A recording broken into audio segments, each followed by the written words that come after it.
Good evening, ladies and gentlemen. It gives me immense pleasure to extend my heartiest greetings and welcome you to the awards ceremony to announce the winner of prestigious DSC Prize for South Asian Literature 2019. I am Jyoti Shrestha and I'm delighted to be your MC for the evening. On behalf of the prize founders, the steering committee and the whole DSC Prize team, I'd like to welcome you to what promises to be a very exciting evening. The DSC Prize is happy to be in the picturesque city of Pokhara to announce its 9th winner at the IME Nepal Literature Festival. We are delighted that you could all be with us to share this celebration of the very best storytelling about South Asia and its people from some of the world's finest wordsmiths. Before we get started, could I ask everyone to put their phone on silent? Thank you very much. To start the evening, I would like to thank our chief guest, Honorable Mr. Pradeep Cavalli, Minister for Foreign Affairs of Nepal, for taking time out and being with us today. We are greatly honored to have him here with us to present the prize to the winner later this evening on behalf of the DSC Prize founders, Mrs. Serena Narula and Madhuri Narula. We are delighted to have the prize judges and the shortlisted authors and translator who were able to join us in this evening. A special thanks to the directors of the IME Nepal Literature Festival, Ajit Baral and Neeraj Bhari, for their kind hospitality and inviting the DSC Prize to be part of your wonderful festival. Tonight is about storytelling, the best storytelling in the world with a South Asian theme. In a moment, we will hear from some of the key people involved in the DSC Prize, but first, we'd like to tell you a bit about the prize itself. The DSC Prize was founded in 2010. Over the last 9 years, it has grown to become the leading international prize for rewarding South Asian writing and showcasing it to the world.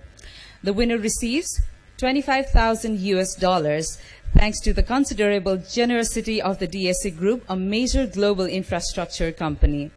Writers don't have to be South Asian to qualify. They can be of any nationality or background as long as the writing is about South Asia and its people.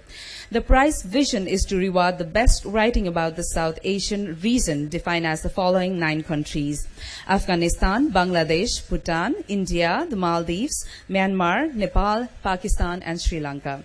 The prize reflects the reason in a physical way too, because the DSC Prize Awards ceremony is held in various South Asian countries by rotation.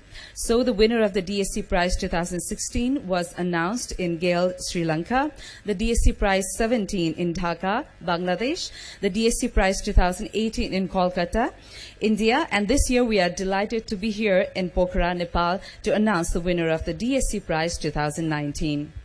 Finally, and importantly, the prize encourages writing in regional languages and translations. When a translated work wins, the prize money is shared equally between the author and the translator. Before I introduce you to the key people behind the DSC Prize, I would like to play an audiovisual that tells us a bit about the prize and its journey this year. Could we have the AV, please?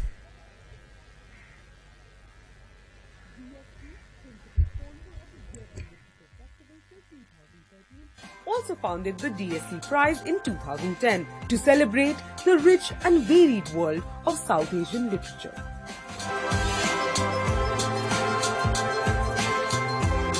This prize goes a long way towards encouraging South Asian literature, which in turn, in English, encourages people in this country to understand what we all are going through.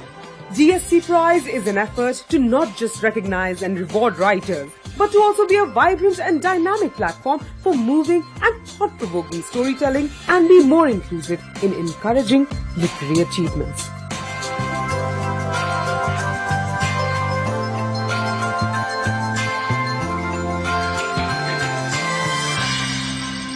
DSC Prize over the last 9 years has established itself as one of the major prizes in the region. It has picked great winners. It has had very interesting shortlists. It has also considered translations equally with writing originally in English. The South Asia Center is extremely proud of being associated with the shortlist announcement. It's about writing on South Asia, but it is a commitment to writing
When Serena Narula and Manad Narula founded the DSC Prize for South Asian Literature in 2010, they wanted to create a truly global prize that celebrates and showcases the work of authors who are passionate about South Asia and irrespective of their ethnicity, and to present the immense talent writing about this region to a worldwide audience.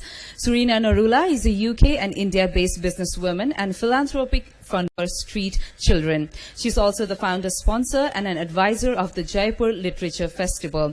In 2012, Serena founded the TVE Global Sustainability Film Awards, and in 2016, she founded the policy-focused Difficult Dialogues. She was awarded the Asian of the Year Award in 2005 and an MBE for her charitable work in India. I am delighted to welcome Serena Narula and request her to take her place on the stage. Please join me in welcoming her.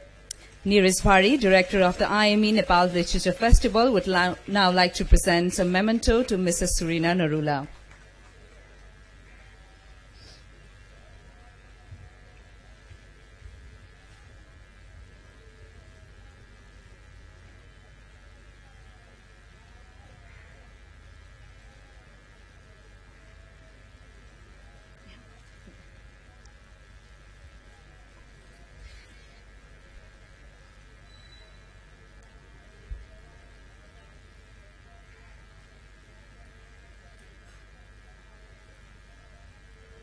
Now it's my privilege and honor to introduce and welcome our chief guest, Honorable Mr. Pradeep Cavalli, Minister for Foreign Affairs of Nepal. Honorable Mr. Pradeep Cavalli has been in active politics for decades and during this time has held several important portfolios in the government. He was one of the key members of the government team that negotiated with the Maoist rebels, and his role is highly appreciated in the Nepali peace process. Mr. Cavalli has a number of literary works ranging from poetry, fiction, essays, as well as critics on political and philosophical commentaries to his credit. They include a novel, Sahayatri, a collection of short stories, Kuhiro, and poetic works such as Chita Jali Rahecha, Asta O Meri Priya, and Bina Salika Nayakharu. He worked as editor-in-chief of magazines such as Navayug and 21 Shatabdi. He also contributes articles to the national dailies as a columnist. Mr. Cavalli, may I request you to have a seat? And yes, Neeraj Bhari would like to request to kindly present a memento to our chief guest.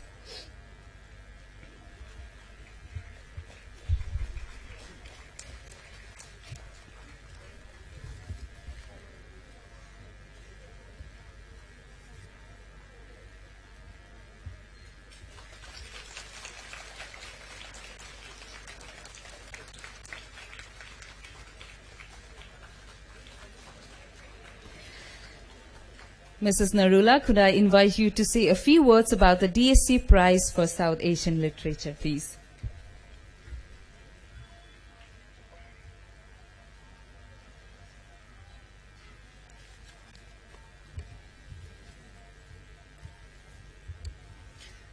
A very good evening to all of you. Thank you for, first of all, let me thank you all for being here today, because I know you've come from far off places. Thank you for being here. It is great to be here in the city of Pokhara, where nature and tradition meet with literature at the IME Nepal Literature Festival. I have immensely enjoyed the last 3 days of the festival, the interesting panels, the discussions, and most importantly, the indomitable spirit of the organizers who, despite the weather, have put this wonderful festival together. Thank you, Ajit and Neeraj, for hosting us. It is my pleasure to welcome you all to this DSC Prize 2019 award ceremony. The DSC Prize, as you all know, is in the 9th year, and it remains committed to encourage and showcase the authors who are writing about the life and culture of the people living in the South Asian regions.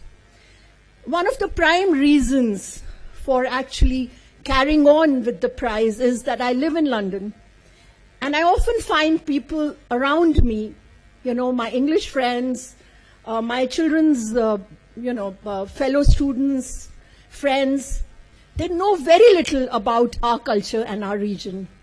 And I'm very proud to be part of this, that we can actually, the books that get shortlisted and the final winners, they get published there, and people have a chance to understand our countries and where we all come from.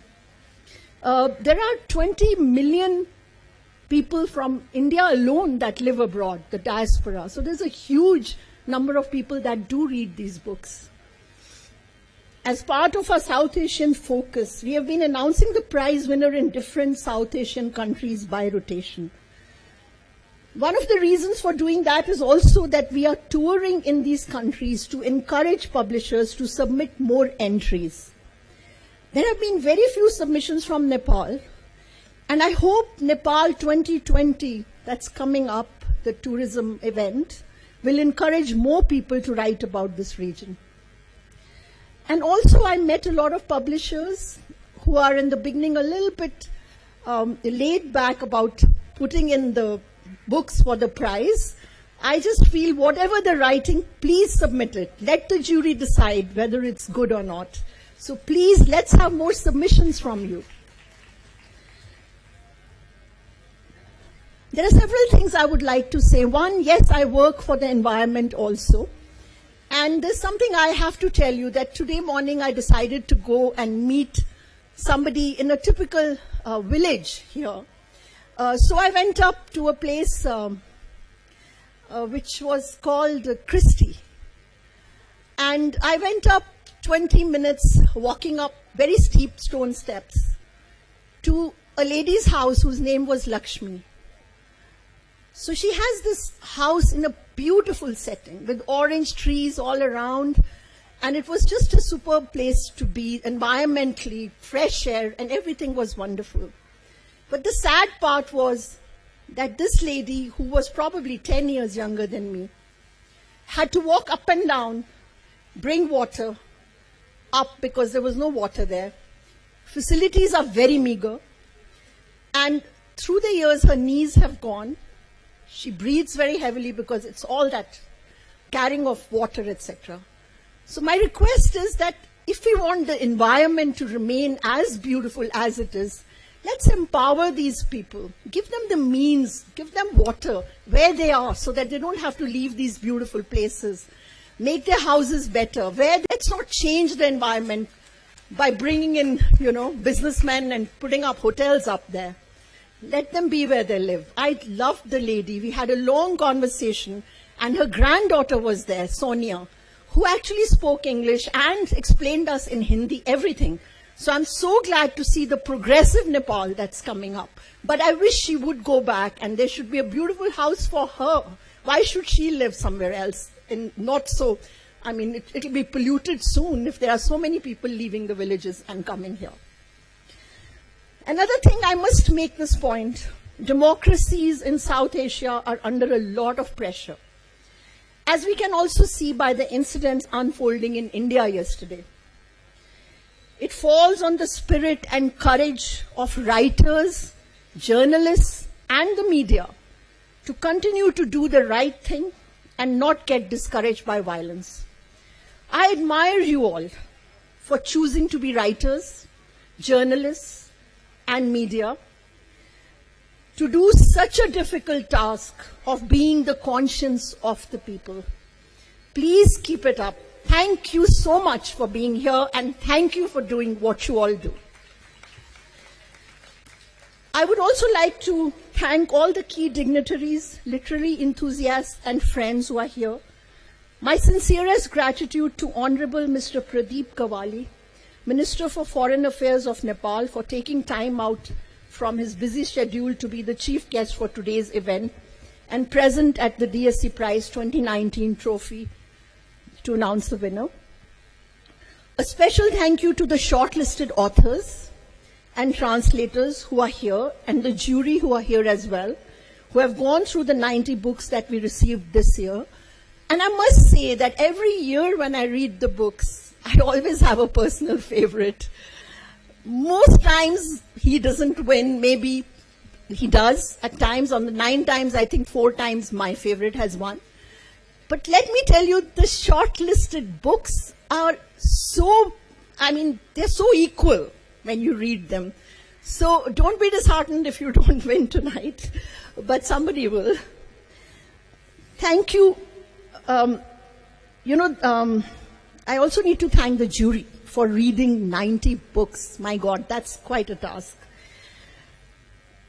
Thank you for your time and also for the love of the prize to do this. I think you need to love the prize to read 90 books at such a short time. Thank you so much.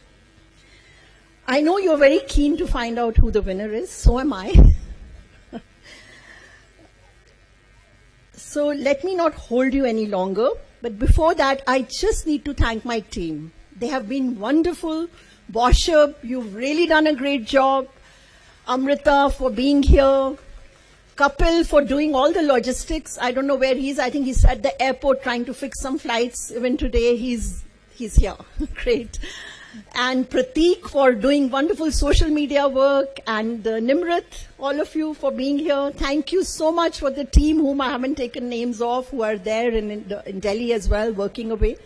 Thank you for doing this. Without you all, this prize wouldn't be possible. And thank you all of you once again for being here. And I'm honored to be here with the prize. Thank you to the organizers.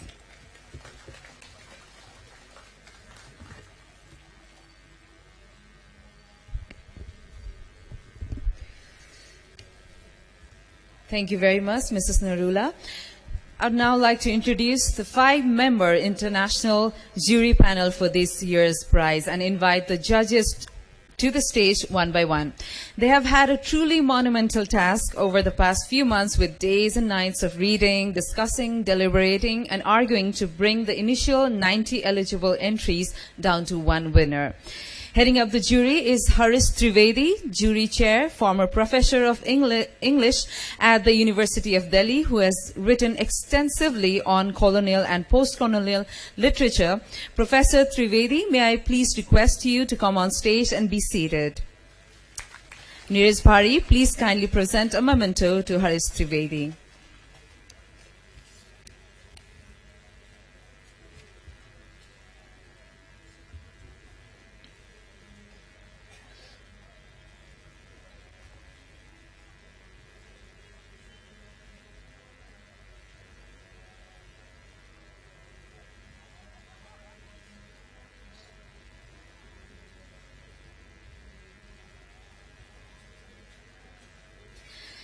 Next, we welcome Carmen Vikramagamge, Professor of English at the University of Peradeniya, Sri Lanka, whose work has focused on feminism, post-colonial theory, and third world women writers. Professor Vikramagamge, may I please request you to come on stage and be seated.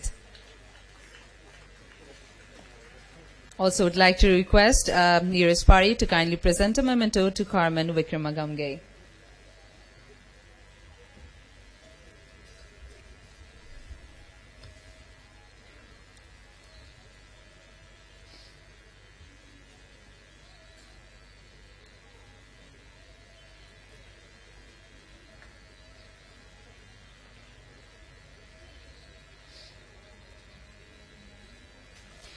The next jury member is Jeremy Tamling, former professor of literature at the University of Manchester with an interest in present and past literatures, in critical theory and in film. I'd request Professor Tamling to join on stage and take your seat, please.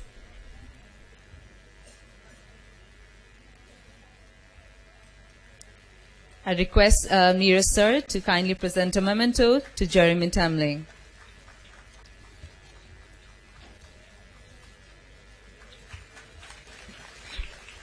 Kunda Dikshit, editor of the Nepali Times newspaper in Kathmandu, is our next jury member. He has authored several books on the South Asian region, climate change and technology. Mr. Dikshit, can I request you to join us on stage and take your seat? I request Neeraj sir to kindly present a memento to Kunda Dikshit.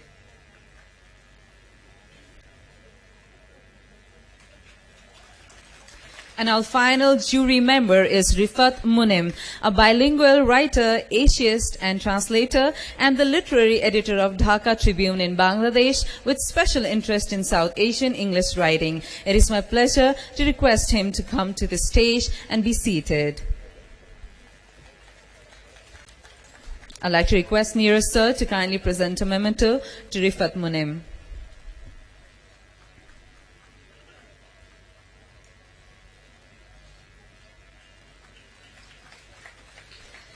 Thank you very much, jury. And now I'd like to request the chair of the jury panel, Harish Trivedi, to say a few words about South Asian writing, the DSC prize and the jury experience.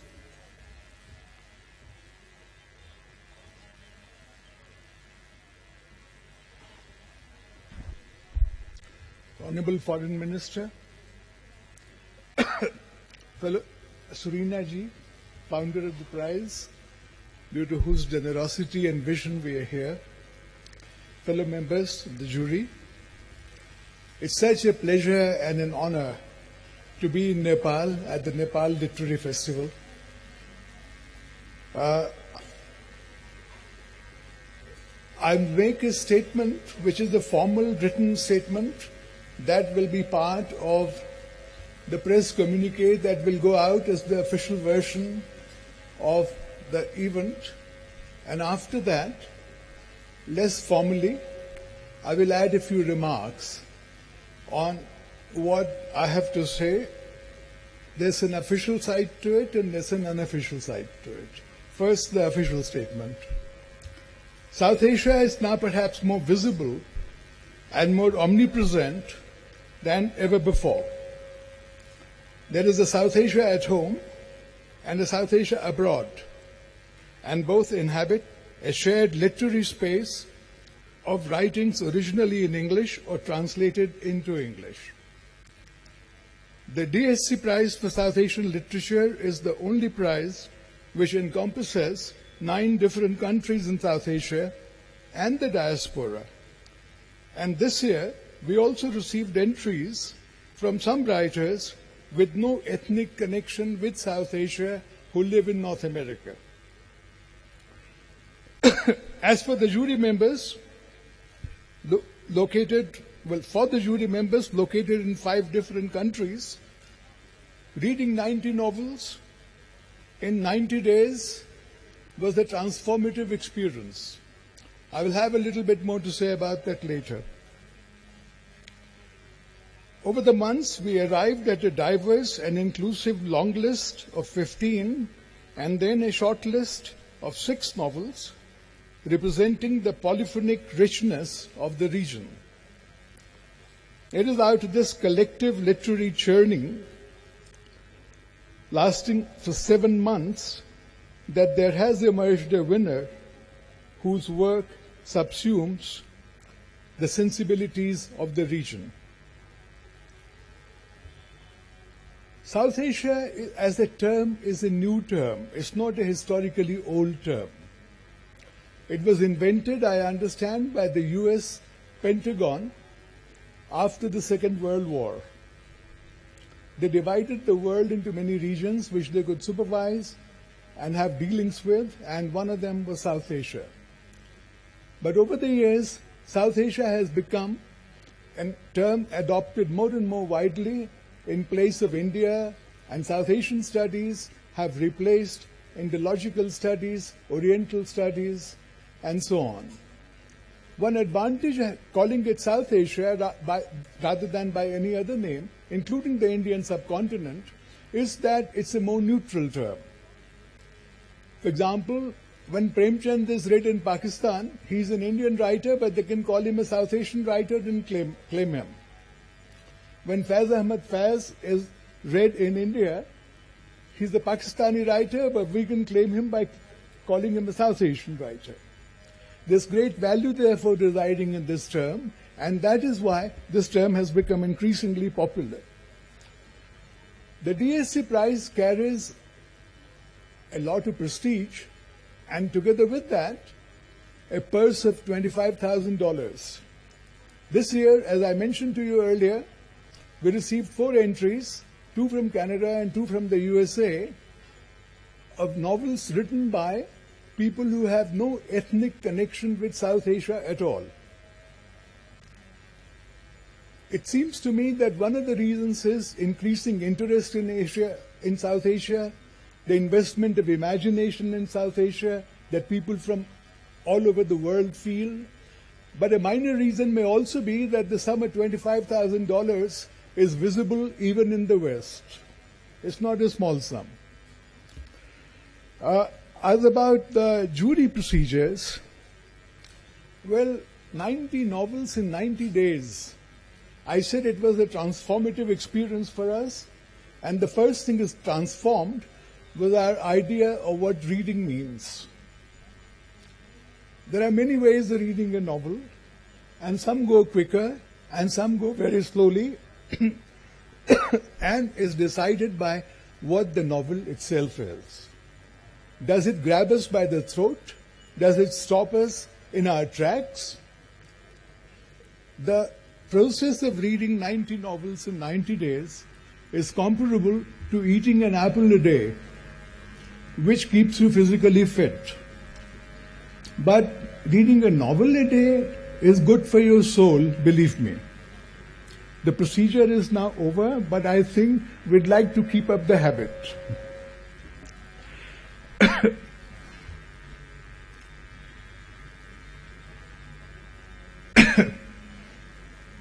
When I spoke at the announcement of the long list, which was in Delhi in September, and again when I spoke at the announcement of the shortlist, which was in London last month, I paid a compliment to my fellow jurors, which I would like to repeat.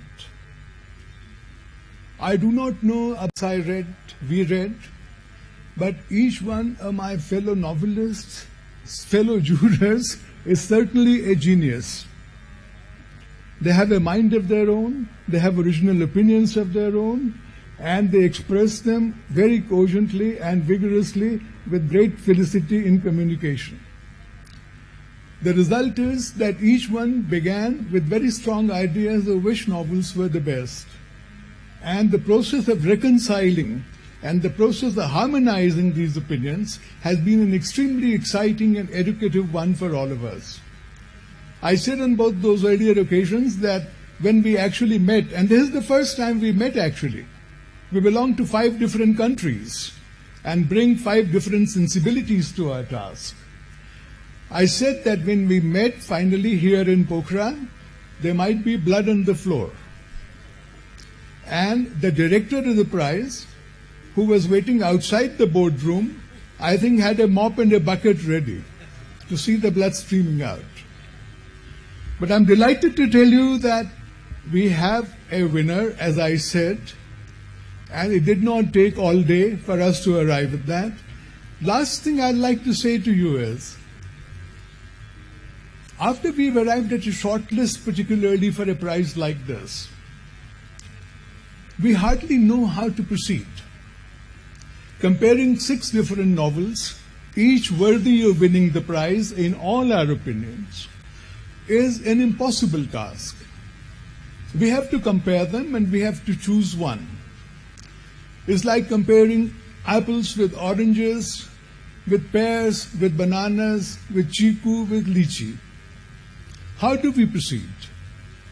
Another way of describing the dilemma is, in Indian aesthetics, is it South Asian aesthetics, we have 9 rasas. And we have these novels, in some of which the Veera rasa predominates, in some the Karuna rasa, in some the Adbhuta rasa, in some the Hasya rasa, and in some there is Shringara rasa, but you will be surprised how little there is of that in the kind of writing that we read this year. How do we compare them? How do we decide that one of these works is superior to the others? We do that in all humility, and we do that with due hesitation, that no judgment is final. Serena ji was saying that out of the 9 years of the prize, her favorite has won 4 times. I'd like to leave you with the statement made by a previous jury chair. Applies to him, doesn't apply to me, let me assure you. After the prize had been awarded, the winner picked and the prize awarded, he was asked by someone, so did your favorite win? And the jury chair, several years ago for the DSC prize, he said, don't even speak to me about my favorite. He did not even make the long list. So that's how it goes. Thank you.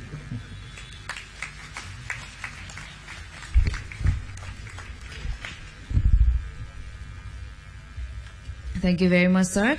Now let's take a look at the 6 books that have been shortlisted for the DSC Prize 2019. The books shortlisted for the DSC Prize 2019 are Half the Night is Gone by Amitabh Bachchan, Juggernaut Books, India. 99 Nights in Logar by Jamil Jan Kochai, Bloomsbury Circus, Bloomsbury, India and UK, and Viking Penguin Random House, USA. The Far Field by Madhuri Vijay, Group Press, Grove, Atlantic, USA. There's Gunpowder in the Air by Manoranjan Vyapari, translated from Bengali by Arunava Sinha, Eka, Amazon, Westland, India. The City and the Sea by Raj Kamal Jha, Hamish Hamilton, Penguin Random House, India. And The Empty Room by Sadia Abbas, Zuban Publishers, India. I will now ask each author to come to the stage to read a 2-minute excerpt from their book, after which Mrs. Serena Narula and Neeraj Pari will present each of the finalists with a memento of appreciation on behalf of the prize and the festival, respectively. First, Amitabh Bachchan, author of Half the Night is Gone. Could you please join us on stage and read from the podium?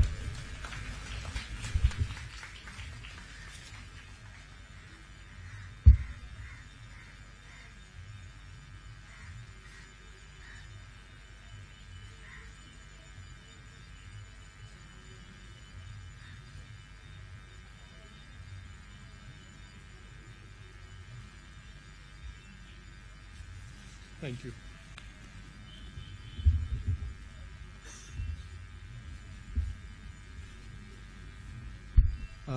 Normally I would have read just one short piece, but I will read 2 short pieces, keeping in mind the time limitation. I want to outline the context of this letter, of my life and of my son's life, but I am not sure where to begin. Vinod Kumar Shukla once said that the beginning has no context, that something has happened is the context of the beginning, just like the existence of the flute is the context of music. But over the last several months, I have found that every beginning seems to spring from an earlier beginning, and I have found myself going further and further back in an attempt to make sense of the present. How far back can one go? How far back should one go?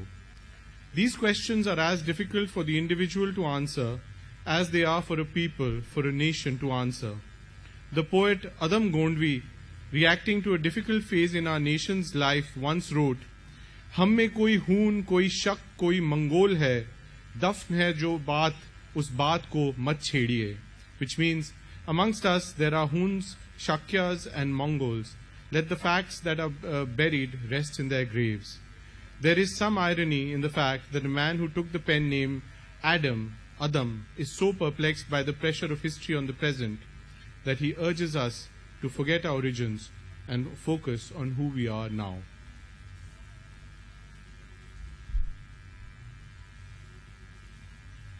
Okay, this is a scene from a mushaira. Atish Jalandhari paused, then without moving his hands from his sides, leaned towards the mic in a way that made it immediately clear to everyone in the hall that the next thing he was going to enunciate would be poetry. Na gul rukhon ke liye hai, it is not for those with rose-like faces, he said, his even delivery flattening the rhythm of the meter. Na gul badan ke liye hai, it is not for those with rose-like bodies.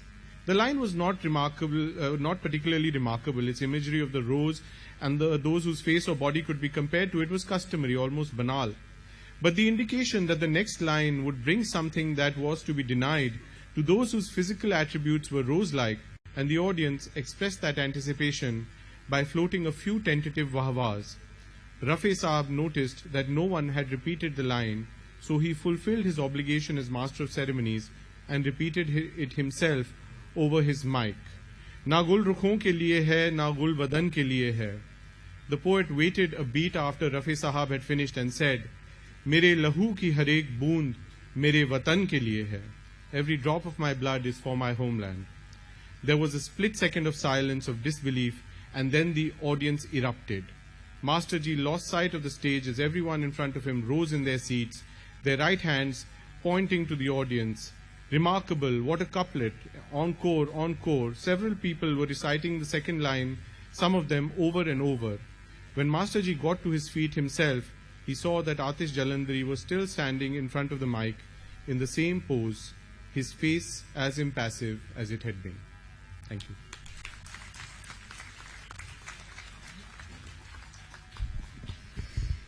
Thank you very much, Amitabh, for the reading. Please kindly accept a memento from Mrs. Serena Narula and a memento from Neeraj Bhari as well.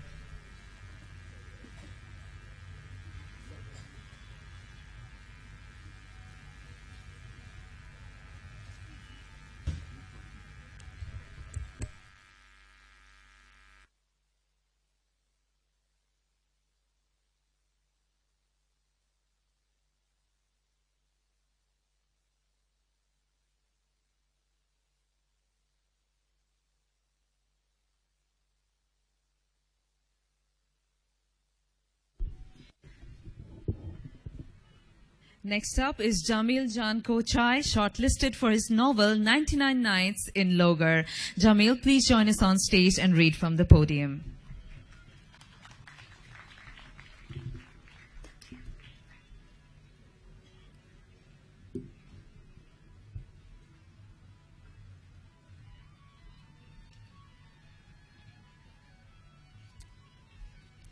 Thank you so much for having me, and thank you so much for listening. I'm going to read from a story within the story. The Song of Durkhane. The tale within the Song of Durkhane told of this old Pakhtun chieftain named Taus Khan.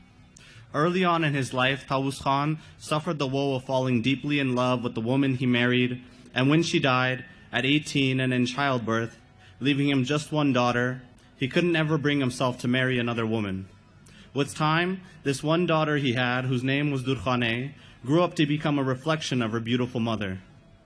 Taus Khan loved her dearly and denied her nothing, so much so that when Durkhane, at the age of about 10, asked if she could study the Quran in order to more thoroughly understand the beauty of Allah, Taus Khan, with great hesitation, agreed to hire her a tutor. And though she always maintained her purdah by sitting behind the protection of a large curtain, she learned quickly from her Quranic teacher and was allowed to study other subjects.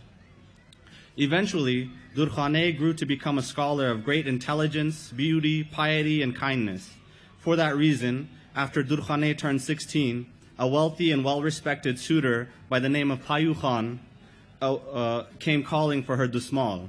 And so, by the will of Allah and with the consent of her father, Durkhane was engaged to be wed. Growing up in the same village as Durkhane was a young man named Adam Khan, a chieftain's son, who, by all accounts, was spoiled and lazy and uninterested in power, but who was also blessed with a singing voice that made beggars throw their coins, ladies throw their scarves, and brought great warriors to tears. One day, this Adam Khan happened to attend the same wedding as our Durkhane, and during the celebration, the guests pleaded with Adam Khan to sing them all a few songs for the sake of Allah. At first, Adam Khan gave a humble excuse, claiming he had a cough. But when every single one of the men from the groom's side of the family begged him to sing, he finally gave in and began his performance. He played the rabab and the flute, sang couplets and ballads, and their melodies floated above the wall of the men's side of the wedding and spilled over onto the women's. When Durkhane heard the splendor of Adam's voice, she felt herself drown in its rhythm. Falling into a sort of trance, she wandered toward the source of the song as if possessed, until she came to the edge of the women's side, climbed the bordering wall, and gazed upon Adam Khan for the first time. Adam Khan, in the midst of his playing, singing, moaning, mourning, happened to glance up toward the sky so as to invoke the beauty of Allah, but instead he met the gaze of Durkhane. Promptly, they both fell ill with love. Thank you. Thank you very much, Jamil, for the reading. Please kindly accept your memento from Mrs. Serena Narula and a memento from Neeraj Bhari as well.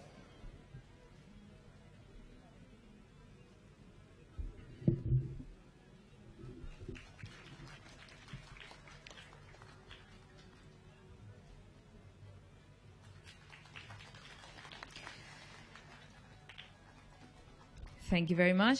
The next finalist is Madhuri Vijay, author of The Far Field. Madhuri could not join us today, so she has sent us a short video of her reading from the novel. Could I request the video to be played, please? I am 30 years old, and that is nothing. I know what this sounds like, and I hesitate to begin with something so obvious. But let me say it anyway, at the risk of sounding naive, and let it stand alongside this. 6 years ago, a man I knew vanished from his home in the mountains. He vanished in part because of me, because of certain things I said, but also things I did not have, until now, the courage to say. So, you see, there is nothing to be gained by pretending to a wisdom I do not possess. What I am, what I was, and what I have done, all of these will become clear soon enough. This country, already ancient when I was born in 1982, has changed every instant I've been alive. Titanic events have ripped it apart year after year, each time rearranging it along slightly different seams, and I have been touched by none of it.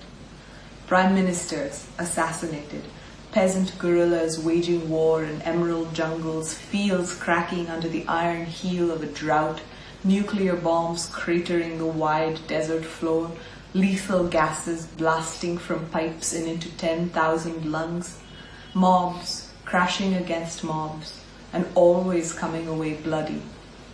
Consider this. Even now, at this very moment, there are people huddled in a room somewhere, waiting to die. This is what I have told myself for the past 6 years, each time I have had the urge to speak. It will make no difference in the end. Since Madhuri is not here, the organizers would send the mementos to her later. Next book on the shortlist is There's Gunpowder in the Air. It is a translation. We would first call on stage the author Manoranjan Vyapari to read in Bengali from the original book Batashe Baruder Gondo. After that, Arunava Sinha, the translator of the book, could you please join us on stage and read from the podium? এই জেলখানায় একজন সেপাই আছে যার নাম ভজন বিশ্বাস। মাঝবয়সী, মাথায় কাঁচা পাকা চুল, কালো, রোগা আর চোখে পাওয়ার চশমা। সবাই জানে সে ভীষণ ভাগ্যবান। জেলখানায় কদিন আগে যে ভীষণ তাণ্ডব গেল, তাতে তাকে কিছু করতে হয়নি। না নকশালদের গুলি ভরা রিভলভারের সামনে দাঁড়িয়েছে, না কাউকে মেরে মাথা ফাটিয়েছে। বলতে গেলে সেই সময় ছিল সবচেয়ে নিরাপদ নির্ঝঞ্ঝাট আশ্রয়। পড়ার মধ্যে একটা কাজ করেছিল, তা হলো গেটটা বন্ধ করা। তাতেই তার নামে জয় জয়কার। আইজি অফ প্রিজন পিঠ চাপড়ে দিয়ে গেছে। পত্র পত্রিকায় ছবিসহ প্রশংসার বন্যা বয়ে গেছে। শোনা যাচ্ছে প্রজাতন্ত্র দিবসে সাহসিকতার পদক দেবার জন্য তার নাম প্রস্তাব করা হয়েছে। প্রমোশন হলো বলে সহকর্মীদের ঈর্ষায় বুক জ্বলে। সেদিন সে কেন গেট ডিউটি পায়নি আক্ষেপে কপাল চাপড়ায়। আসলে সেদিন তো ভজনের গেট ডিউটি করার কথাই ছিল না, তার ডিউটি পড়তো অন্য কোথাও। শুধু বীর বাহাদুর অসুস্থ হয়ে পড়ায় ভজনকে গেট ডিউটিতে আসতে হয়। কিন্তু বীর বাহাদুর সেদিন সত্যি সত্যি অসুস্থ ছিল না, মদ খাবে, শুয়ে বসে দিনটা আরামে কাটাবে বলে ছুতো করেছিল। সে এখন হাত কামড়ায় আর ভজনের কিসমত দেখে হাহুতাশ করে। অন্য যে যাই জানুক, ভজন নিজেকে বড় অভাগা, বড় দুঃখী বলে জানে। এত কিছু প্রাপ্তিতেও মুখে হাসি ফোটে না, গোপন যন্ত্রণা কুরে কুরে খায়। যন্ত্রণা কাতর কোনো এক মুহূর্তে ঘনিষ্ঠ এক বন্ধুর কাছে মনের দরজা খুলে দেয়। ভাবছি চাকরি ছেড়ে দেব।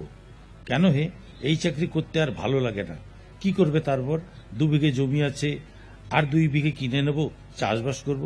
চাকরি ছেড়ে চাষবাস করবে? চাষির ছেলে তো, পারবো না কেন? চাষ তো আমার রক্তে আছে। সে ঠিক, কিন্তু বয়স হয়েছে তো, চাষের খাটাখাটনি কষ্ট একটু হবে, তবে এই মানুষ মারা চাকরির চেয়ে লাখ গুণে ভালো। ফুলের মতো তরতাজা ছেলেগুলো মরে গেল, কত হাসতো, কথা বলতো, কি ভালো ছিল ওরা। সবাইকে সাপ মারার মতো পিটি পিটি মারা হলো। এখন ছেলে ডিউটি পড়লে ফাঁকা ঘরগুলো দেখলে কান্না পায়। বিজন বলে একটা ছেলে ছিল, ঠিক আমার পূজনের মতো, তার মুখটা মনে পড়লে আর কিছু ভালো লাগে না। শক্ত হও, বন্ধু সান্ত্বনা দেয়, মনকে শক্ত করো। হঠাৎ আবেগের বশে কিছু করে বসা ঠিক হবে না। তাছাড়া তুমি তো কাউকে মারোনি, যার যা ভাগ্যে ছিল তাই হয়েছে। এর জন্য তুমি আফসোস করছো কেন? তোমার কি দোষ? দোষ নেই, আবার দোষ আছে বলে ভজন। প্রত্যক্ষ পরোক্ষ বলে একটা কথা আছে না? ধরো গান সেল ফ্যাক্টরিতে যে কাজ করে সে তো প্রত্যক্ষভাবে মানুষ মারে না, কিন্তু পরোক্ষে সে কি জানে না সে কি তৈরি করছে? তা দিয়ে কি হয়? যতই সাফাই দেওয়া হোক, মানুষের বুকে বেঁধা প্রত্যেকটা গুলিতে ক্ষতিকারক সমস্ত দিকের সঙ্গে কোনো না কোনোভাবে সে যুক্ত। কিভাবে দেখলে সবকিছুর সঙ্গে সবকিছু যুক্ত? সে যাই হোক, কিন্তু এই চাকরিতে আর মন টিকছে না। বিজনরা বলতো যে কাজ করে মনের আনন্দ আসে না তা করা উচিত নয়। আমার ছেলে বলতো যে কাজ করে মন শোচনা হয় তা পাপ কাজ। আমি পাপ কাজে কোনো আনন্দ পাচ্ছি না, অনুশোচনা হচ্ছে, তাই চাকরিটা ছেড়ে দিতে যাচ্ছি। Thank you very much for the reading. Manoranjan, please accept a memento from Mrs. Serena Narula and a memento from Neeraj Bhari as well.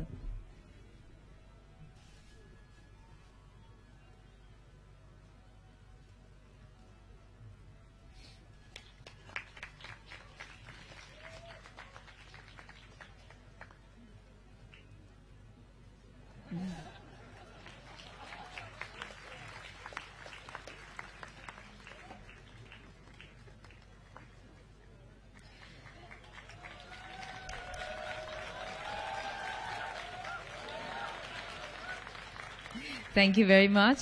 I would now request Arunava Sinha, who is the translator of There's Gunpowder in the Air, to join us on stage and read from his book in English. Thank you. There's a guard in this jail named Bhajan Bishash. Middle-aged, his hair graying, thin, dark, wears high-powered glasses. Everyone knows he's a fortunate man. He didn't have to move a finger during the storm that blew over the jail a couple of days ago. He neither had to face the loaded revolvers of the Naxals, nor did he have to crack open anyone's skull. He was effectively in the safest, most secure of places. There was just the one task he had to perform, which was to close the gates. It was enough to make him a hero. The IG prison congratulated him personally. He has been lavishly praised in the press, with his photograph being published. There's talk of his being recommended for a bravery medal on Republic Day. A promotion is coming any day now. His colleagues are burning with envy.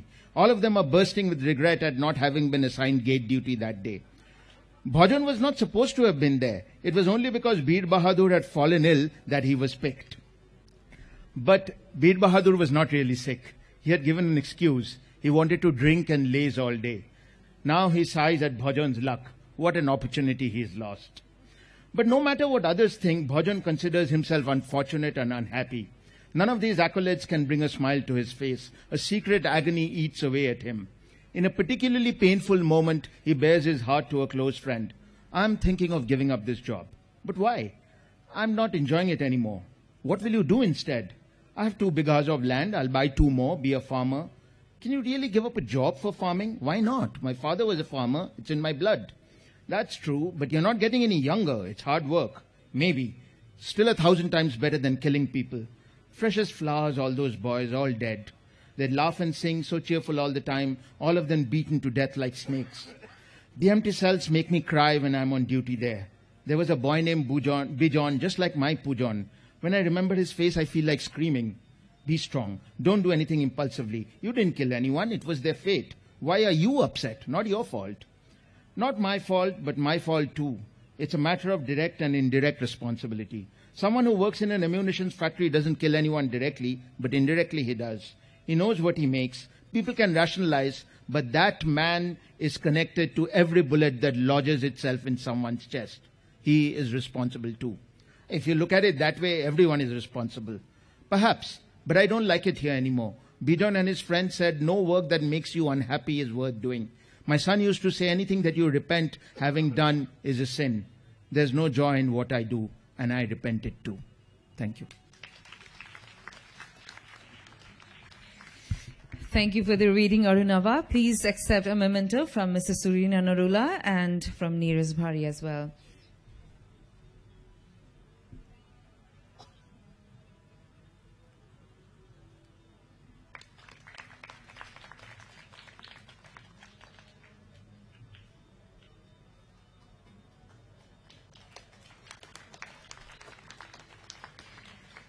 Our fifth shortlisted book is The City and the Sea, written by Raj Kamal Jha.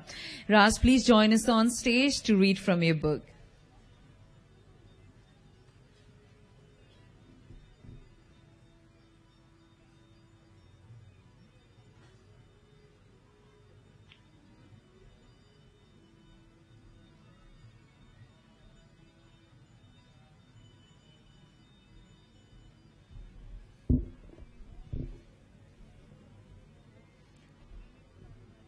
My name I cannot tell.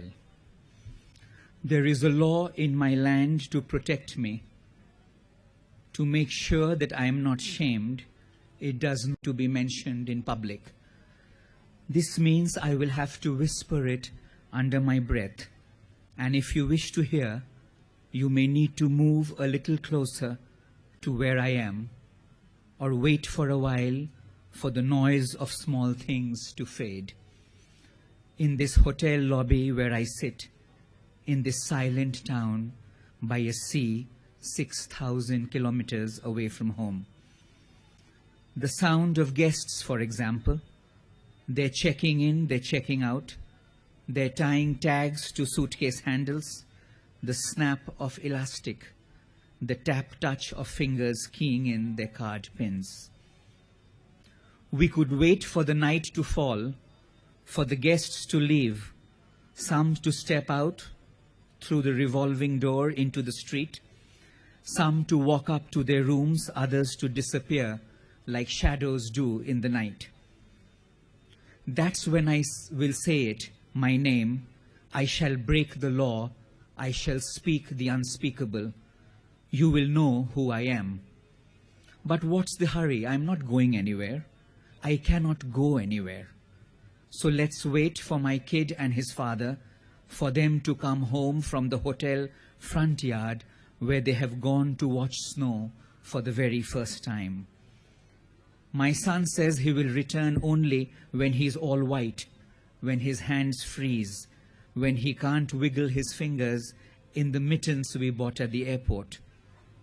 You will have to hold me, Ma, he says. You will have to thaw me with your hands. Of course, I said, I would love to do that. Now go into the snow.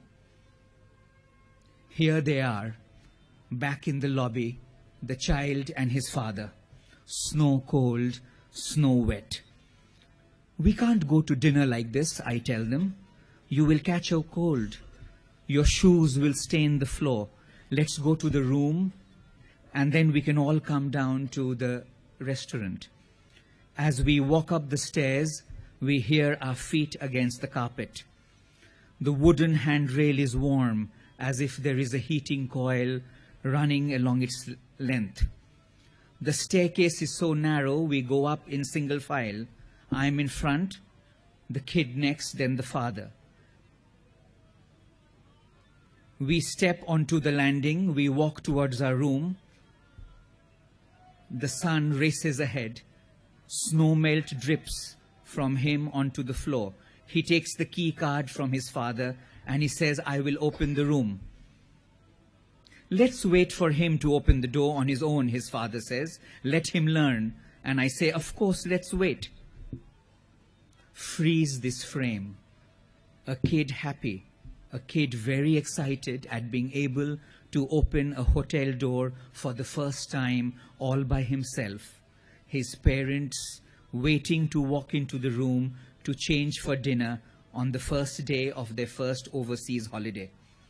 This is what could have happened. Instead, the hotel lights go off. The wall on either side breaks open. Its bricks fall to dust. The snow-laden wind comes in. It pierces us to the bone. The floor heaves and bucks like the heart of a giant gasping its last breath. The carpet turns into a line of lightning that darts down its entire length. The sealed window shatters. Its glass shards fly. They cut my face. They drip my blood, thick and wet. There is no one behind me now. My husband is gone. He must have fallen into the gap that's gaped open at my feet. and in front where our room was, where our son was pushing the door, welcoming us in, there is only the dark, there is only the missing, there is the city, and there is the sea. Thank you.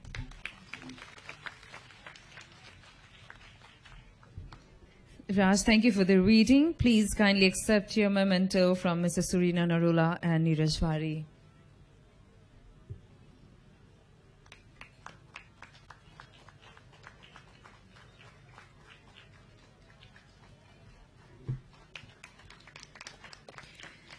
Thank you. Our sixth and final shortlisted book is The Empty Room by Sadia Abbas. Sadia could not join us today, but has sent us a short video of her reading from the novel. Could I request the video to be played, please? Hello, everybody. I'm very sorry I couldn't be there today. Unfortunately, I'm ill. I was very much looking forward to coming to Nepal for the first time and to engaging with the audience, to meeting my wonderful fellow nominees. I would also like to thank the DSC prize organizers and the Nepal Literary Festival organizers for putting together this event. They have asked me to prepare a small video of a reading from my novel, and I chose a passage where my protagonist, Thyra, encounters a Botticelli painting, Mars and Venus, for the first time in a museum in London. I chose this passage because art is very important to the book, but also because in the process of writing it, I learned something new about the painting. So here it is. Late in the day, she came upon Botticelli's Mars and Venus and stopped, stricken by the lambent light, by the lucidity of tempera, by the honesty of bodily abandon. Mars exposed, his foot touching Venus's body, Venus's hand easy upon his foot. She wondered if she imagined the tranquil distance on Venus's face. How could she stare so boldly ahead without fear of discovery, of being known to have seen? She looked again. She didn't think Venus's hand was touching Mars's foot at all. She read the description, Venus symbol and person of love, conquering war. She stared at Venus's hand, at her grave, remote composure. Was this how love conquered? Looking at Venus, she wondered if Botticelli had known that Venus had conquered Mars by conquering herself. How else to explain her reticent serenity? She realized she was late and ran, almost tripping over her sari, bumping into a fat, red-faced man with open pores in his nose who muttered, "Watch where you're going, packy bitch," clutching her bag so the sketchpad and newly acquired book would not fall out. She arrived, panting and terrified in the train, and sat down next to a woman with a thin beak of a nose, reading The Shadow of a Sun, and hoped she would remember to buy it. She liked the title. The ride, which had seemed full of possibility and the imminence of discovery in the morning, seemed interminable and then too fast, as if she were being hurtled towards catastrophe. Thank you very much. Since Sadia is not here, the organizers would send the mementos to her later. Those are the 6 finalists for the DSC Prize 2019, and what a wonderful range of books. It must have been really difficult for the judges to choose one winner from this excellent array of books. Well, it is now time to request our chief guest, Honorable Mr. Pradeep Cavalli, Minister for Foreign Affairs of Nepal, to say a few words.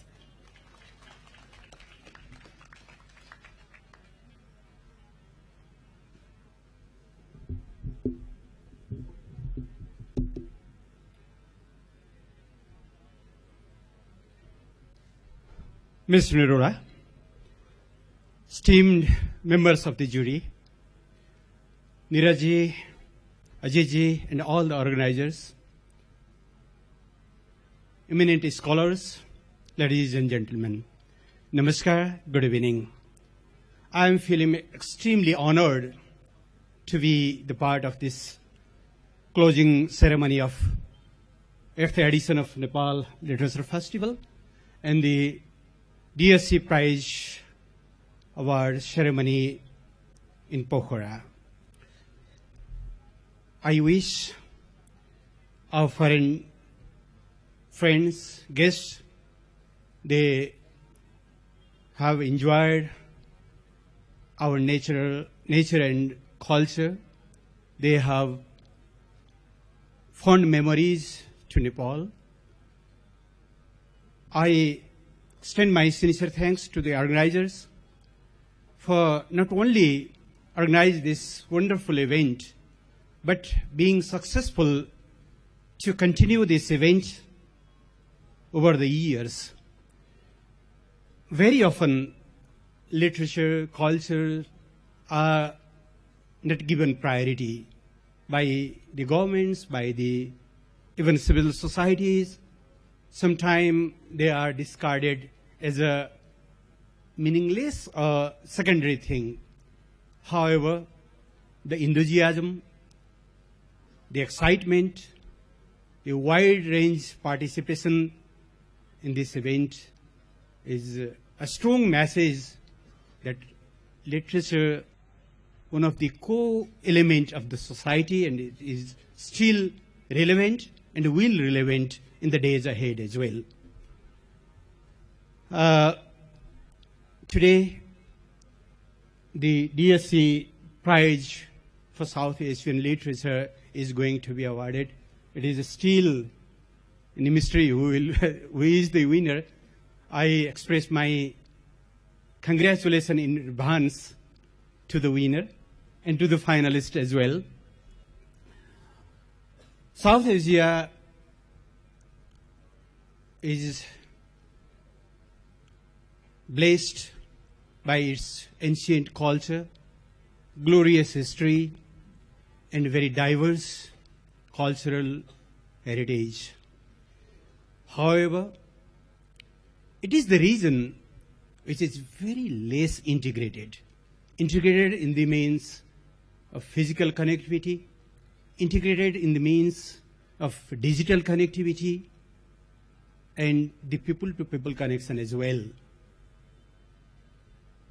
Wars, tensions, conflicts are dividing South Asia and South Asian community. However, it is a matter of satisfaction and pride that culture is connecting us, and it is a manifestation how the culture, how the literature connects us. I express sincere thanks to the organizers and to the founder of this award to connecting us, to bring together us and make a resolve, common resolve, that we will move ahead collectively. Your effort is really praiseworthy. I thank you. I feel a bit worried to learn from Kundaji that among these 90 books and 6 finalists, there was no any Nepali writers or Nepali book enlisted. It is a bit ironical. But that doesn't mean that Nepali writers are not writing. They are less talented. They have less awareness on social responsibility or social dynamics. Yes, they have. But due to the lack of proper translation and communication, this time we lost a very wonderful opportunity. But I do believe that in the days ahead, Nepali writer will be there, Nepali author will be there, Nepali novelist will be there. They will not only in the list of finalists, they will in the list of winners as well. With these words, I would like to congratulate again Neeraj-ji, Ajit-ji to host this very important event. I am here by coincidence. Actually, the Deputy Prime Minister and the Minister for Defense was supposed to be here, but due to his very preoccupied schedule, he was not able to hear, and I got this very important opportunity to speak a few words amongst you. Thank you very much. Congratulations again to the finalist and to the winner in advance. Thank you very much.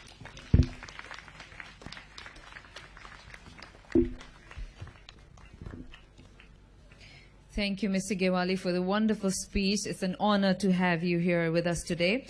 And please kindly stay on stage to present the award. You might have to stand up from your seat. Now, the moment we've all been waiting for, the reason we are all here. I'd like to call on Harish Trivedi, the chair of the jury, to announce the winner of the DSC Prize for South Asian Literature 2019. Sir, please don't keep us waiting any longer.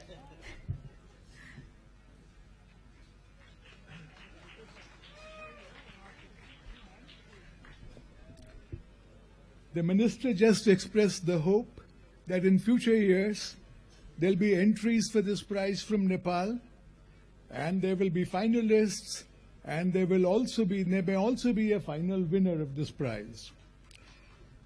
May I second that, and may I also express the hope, in fact assurance, that when that happens, there will also probably be a Nepali member of the jury.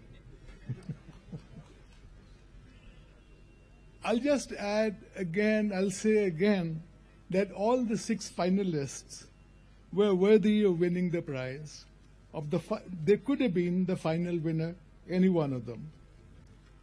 Having said that, no, I don't want to delay further. Having said that, let me announce that the DSC Prize for South Asian Literature 2019 goes to Amitabh Bachchan.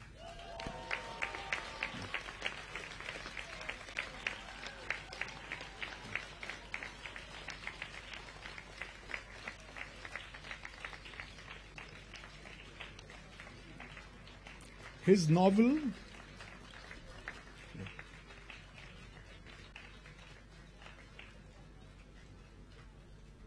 I will now read out the citation.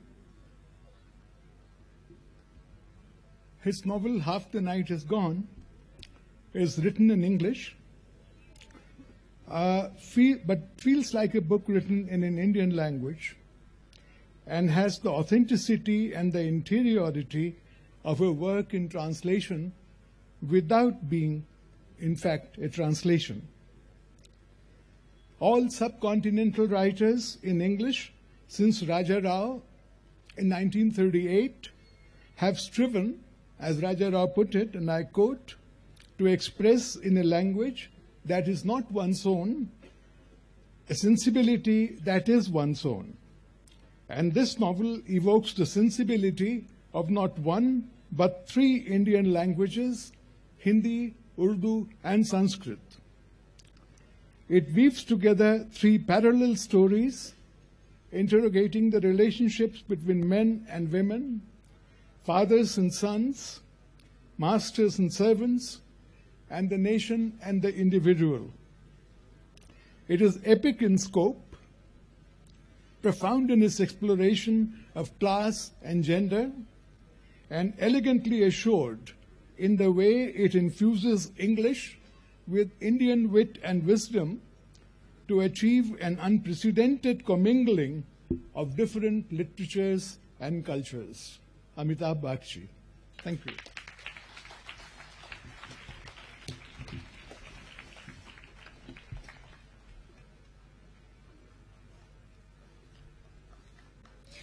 Congratulations to Amitabh Bachchan. We are proud to have you as our 2019 winner. I'd like to request our chief guest as well as Mrs. Narula to kindly give away the winning prize to Amitabh Bachchan. Many, many congratulations.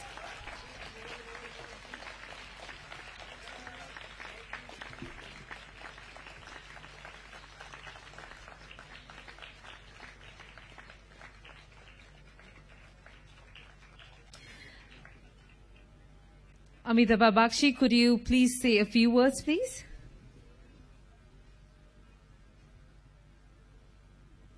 I would like to thank the jury for their kind consideration. And I, in all humility, hearing my co-finalists read and on the video, I'm very happy to be in the company of such amazing writers. The books on the long list, the others, I'm touched at being included in them and present them by being the winner of this prize. And in all humility, I hope to represent them and the other writers. I, of course, want to thank my wife and son who have come here with me, who are my strength and my family.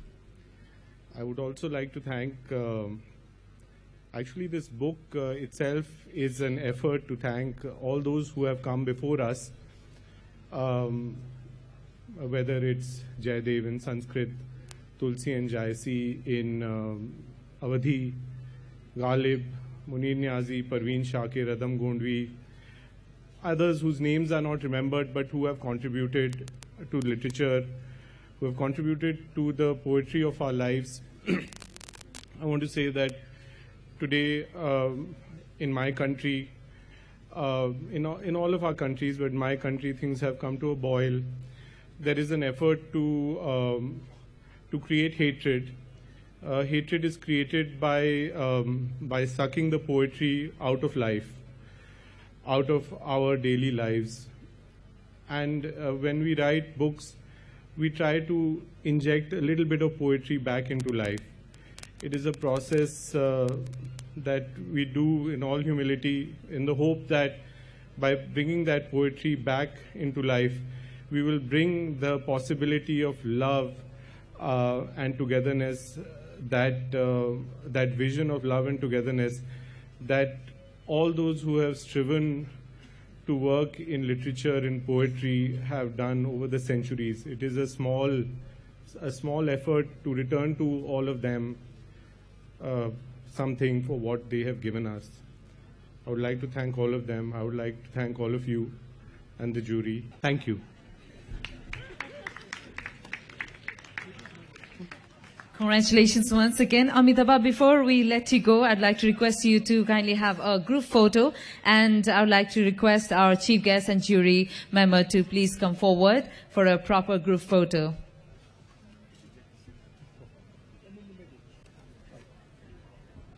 Yes, with him in the middle.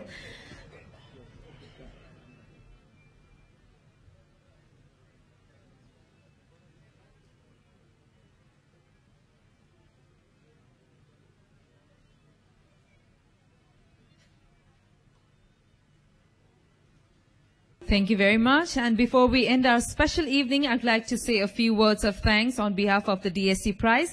I'd like to thank the judges, the shortlisted authors for sharing their wonderful stories with us, the publishers worldwide for submitting 19 novels and the authors who wrote them.